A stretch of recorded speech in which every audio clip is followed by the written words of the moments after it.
लहू बोलेगा संस्था द्वारा 25 नियमित रक्तदाता, 5 रक्तदान संगठन, 11 रक्तदान आयोजन सम्मान एंड 10 उत्कृष्ट मानवीय सेवा में समर्पित व्यक्तित्व को सम्मानित किया गया। नमस्कार, स्वागत आपका नया भारत टीवी 24 में।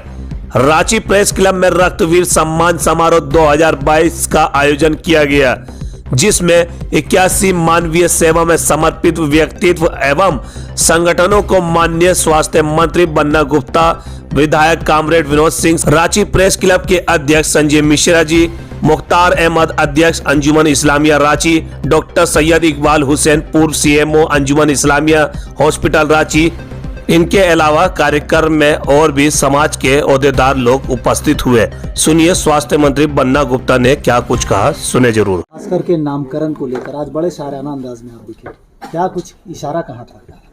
देखिए, ये बहुत ही आज का कार्यक्रम बड़ा पवित्र कार्यक्रम है। इससे बड़ी बात क्या होगी कि जिस बोतल में जो है, जिस बैंक में, ब्लड बैंक में, जहाँ हिंदू का भी खून हो, मुसलमान का खून हो, सिख हो, ईसाई हो, जैनी हो, सबका खून एक साथ रख के मादरे वतन माँ भारती, जिसको हम कहते हैं गंगा जमुनी तहजीब, उसकी बात की जा रही है। तो जो लोग तोड़ने वाले हैं, हम जोड़ने वाले लोग हैं। जो नफ़रत करने वाले लोग हैं, हम मोहब्बत करने वाले लोग हैं। और मोहब्बत में इतनी ताकत होती है कि जो है नफ़रत करने वालों के सीने में प्यार भर दें। वो गाना सुने हैं? हाँ, इसीलिए एकदम मोहब्बत की बात कीजिए, कोई नहीं कर पाएगा। ये गंगा जमुनी तहजीब का देश है। ये पारा है, पारा जितना बार टूटेगा उतना बार जुड़ेगा। और कोई माई का लाल हिंदू, मुसलमान, सिख, ईसाई को अलग नहीं कर सकता है। ये देश राष्ट्रपिता महात्मा गांधी का देश है। जानते हैं कि नहीं, राष्ट्रपिता महात्मा गांधी क्या किए थे? गोलमेज सम्मेलन हुआ, इंग्लैंड में गए थे, लेकिन आप लोग नहीं दिखाइएगा ये सब चीज़। आप लोग दिखा दीजिएगा नाथूराम गोडसे को, लेकिन राष्ट्रपिता महात्मा गांधी का कलेजा नहीं दिखाइएगा। लेकिन मोदी जी का 56 इंची का कलेजा दिखा दीजिएगा। और बापू का कलेजा कितना था जानते हैं? 150 इंची का था। गोलमेज सम्मेलन में गए थे बापू, तो वहाँ पर उसके इंग्लैंड के शासक थे जॉर्ज पंचम। तो वो राजा थे, उन्होंने कहा कि ठीक है, महात्मा गांधी को बुलाओ, जरा कौन है, मिला जाएगा। तो प्रोटोकॉल था, प्रोटोकॉल अफसर ने महात्मा गांधी से कहा ब्लैक कलर का सूट पहनना होगा, नहीं तो ग्रे कलर का सूट पहनना होगा। लेकिन महात्मा गांधी पहुंच गए पैलेस में, और जो अपना अधनंग वही साधारण धोती में। तो प्रोटोकॉल अफसर देखा तो हतप्रभ हो गया, जाके बोला कि राजा वो तो प्रोटोकॉल में आए नहीं है, वो तो आधा नंगा आए हैं। तो बोला अरे यार, वो चर्चिल बताता था कि भारत में एक है गांधी जो आधा नंगा रहता है, वो सही यहाँ भी आ गया नंगा। बोला हाँ। बोला अरे बाबा ठीक है, हंसते हुए बोला अच्छा ले आओ, कोई बात नहीं, आज प्रोटोकॉल ही तोड़ दो, लाओ उसको, मिल लेते हैं। तो पूछा गांधी जी से कि mister Gandhi, where is your cloth, कपड़ा कहाँ है आपका? तो गांधी ने कहा अरे भाई मेरी बात छोड़िए, मेरे देश का तो सारा कपड़ा आप चुरा के ले आए हैं। आप सोचिए, जिस देश में बोलता था कि सूरज अस्त नहीं होता, वो देश का शासक को बोल रहे हैं कि तुम चोर हो। और उधम सिंह जाके लंदन में मार दिया था डायर को, जनरल डायर, मालूम है ना? यदि इसमें हिम्मत होता वो नाथूराम गोडसे में, तो वहाँ जॉर्ज पंचम से लड़ने जाता ना, सीधा सीधा राष्ट्रपिता महात्मा गांधी का सीना में गोली काहे मार दिया? इसे पूछिए वो लोग से, बताएगा। चलो, एक सवाल है, ईडी के जांच की रिपोर्ट में आया कि बीजेपी के कार्यकाल के समय में 1000 करोड़ का अवैध उत्खनन हुआ है। अब वो देखिए, उसके लिए क्या है जानते हैं? देखिए उसमें क्या है कि ये लोग चला रहे हैं उज्ज्वला योजना। उज्ज्वला योजना का नाम सुने हैं? उज्ज्वला योजना सुने? भैया थोड़ा आप, उज्ज्वला योजना ऐसी योजना ही चला रहे हैं कि जिसमें अभी गरीबों को गैस चूल्हा देना था। एक बार गरीब लोग गैस चूल्हा लिया, दूसरा बार गैस से चूल्हा गायब हो गया।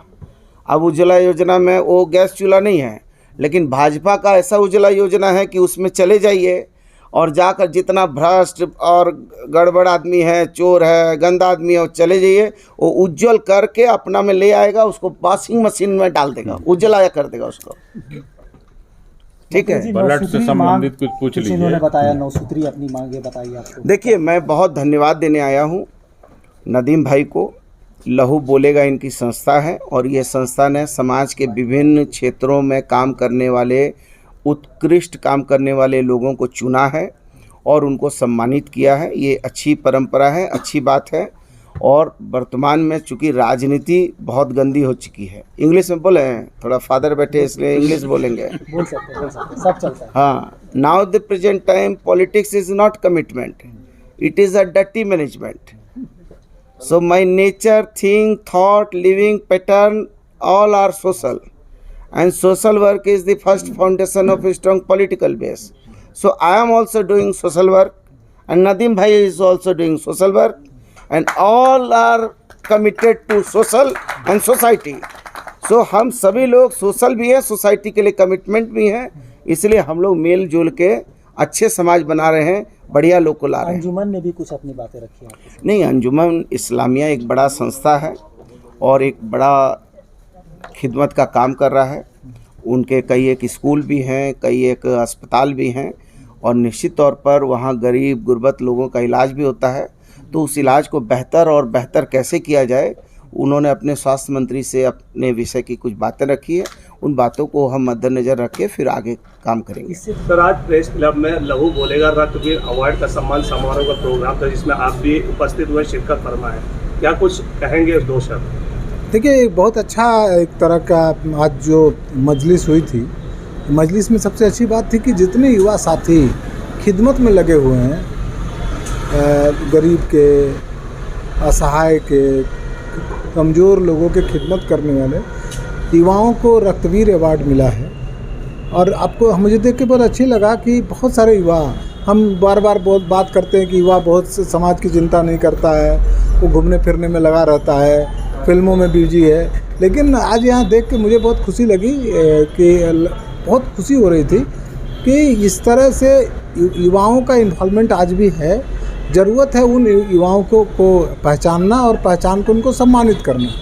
लहू बोलेगा का शुक्रिया इस बात के लिए कि उन्होंने ऐसे युवाओं की शिनाख्त की और उन्हें बुलाया, अपने बहुत सारे अवार्ड से उन्होंने सम्मानित किया। और ऐसे आयोजन से होता क्या कि युवाओं में ऊर्जा आती है, उनमें उत्साह होता है और उत्साह से काम आगे बढ़ता है। तो इसके लिए मुझे बहुत अच्छा लगा इस कार्यक्रम में आके कि हमारी जो सोच है वो सोच बदलनी चाहिए। और आपने सुना है कि बन्ना गुप्ता जी ने भी बताया कि जो रक्तदाताओं की जो दिक्कतें हो रही हैं, उन दिक्कतों को ख़त्म करेंगे। और बहुत सारे जो प्रस्ताव आज इस कार्यक्रम में रखे गए हैं, उन प्रस्तावों को भी उन्होंने सुना है गंभीरता से और बताया है कि उन प्रस्तावों पर अमल करने की कोशिश करेंगे। देखिए, ये लहू बोलेगा की तरफ से और समाज में जो लोग काम करते हैं उनकी तरफ से शायद ये इस तरह का पहला प्रोग्राम था जो ब्लड को समर्पित कार्यक्रम था। जो लोग समाज में रेगुलर ब्लड डोनेट करते हैं, ब्लड पर काम करने वाले संगठन हैं, इसके अलावा जो लोग अपने यहाँ पहली बार ब्लड कैंप लगाए हैं, वैसे लोगों के साथ जो समाज में उत्कृष्ट मानवीय सेवा में काम करते हैं, वैसे लोगों को हम लोगों ने यहाँ सम्मान देने का काम किया है। हालांकि कोई ट्रॉफी और अवार्ड से सम्मानित नहीं किया जा सकता, वो खुद सम्मान के लायक हैं पहले से भी। मंत्री भी यहाँ तो हम लोग जो है इस हाउस में 8 सूत्री जो है प्रस्ताव पारित किए, जिसमें इस हाउस से पास होकर के मंत्री जिसे हम उम्मीद करते हैं कि वो करेंगे, वो 8 सूत्री प्रस्ताव जो थे उसमें पहला ये था कि इन हाउस पेशेंट पर जो 2018 का आदेश है उसको लागू किया जाए। मतलब ये इन हाउस का कि अगर आप कहीं हॉस्पिटल में एडमिट हैं तो उस हॉस्पिटल मैनेजमेंट को ही ब्लड की व्यवस्था करके देनी है, वो आदेश को पालन किया जाए। दूसरा, ब्लड रिप्लेसमेंट डोनर कार्ड को जो करीब 4 साल से लगभग बंद है, उसे चालू करने की बात कर रहे हैं। तीसरा बात ये की है कि जितना भी गवर्नमेंट ब्लड बैंक है उसको अपग्रेड किया जाए और गवर्नमेंट पर ज़्यादा रुचि दिखाया जाए। और जो सेकेंडरी है इशू आपका जो संस्थागत ऑर्गेनाइजेशन है कम्युनिटी बेस्ड, उसको किया जाए। और झारखंड में वोल्वो बस जो है एकमात्र है। वोल्वो बस इसलिए बोल रहा हूँ कि वो सहूलत है और सहज है, वातानुकूलित है, जो पूरे झारखंड में केवल राजधानी रांची में है, जो 24 जिलों में होना चाहिए। छोटा छोटा 407 टाइप का बस है जो वो ठीक है। इसके अलावा इसकी आवश्यकता है। इसके साथ हम बात कर रहे हैं कि गवर्नमेंट का आदेश है कि जो कोई भी गवर्नमेंट एम्प्लॉई हैं उन्हें साल में 4 बार ब्लड जो है देना है। 2018 में ही आदेश है, तो उस आदेश का पालन किया जाए। और कई सारे इशू हैं ब्लड को, तो उससे संबंधित जो ब्लड पर काम करने वाले ऑर्गेनाइजेशन है उनका एक स्टेट लेवल पर बीच बीच में बैठक होनी चाहिए, जो अभी तक नहीं है। इस घोषणा में एक ये भी घोषणा थी मंत्री जी के द्वारा, इन्होंने लास्ट बार जब जन सुनवाई किया था तो उसमें हम लोग जाके बोले थे, इन्होंने कहा था कि जो कोई भी ब्लड देगा सरकारी ब्लड बैंक में, उसको हम 500 रुपये जैसा च्यवनप्राश या हॉर्लिक्स देंगे, जो अभी तक वो ठंडे बस्ते में है। उसी की याद दिलाने के लिए ये सारा प्रोग्राम एक प्रस्ताव के तौर पर पारित किया गया। और इसके अलावा जो सम्मानित हम लोग किए हैं लगभग 70 के आसपास लोगों को, तो पहले तो 2 ही कैटेगरी में था, बाकी और 2 कैटेगरी ऐड हुआ, उसको लेकर के ये कार्यक्रम हुआ। वादा तो हुआ च्यवनप्राश का, लेकिन चाय तक नहीं। अभी ऐसा कहना थोड़ा जल्दबाजी होगा, थोड़ा सा रुकते हैं, बाकी है धरना।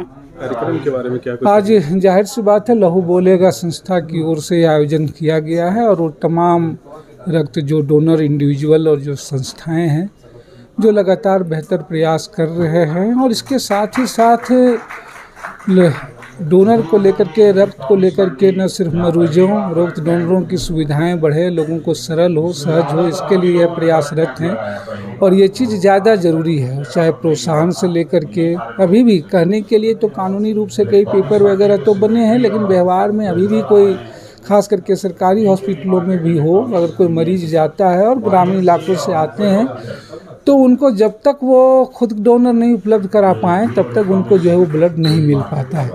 तो ये सुनिश्चित हो कि कम से कम जो लोग आ जाते हैं सरकारी हॉस्पिटलों में उनको ब्लड की गारंटी हो, और इसके लिए जो सुविधाएं की जानी चाहिए।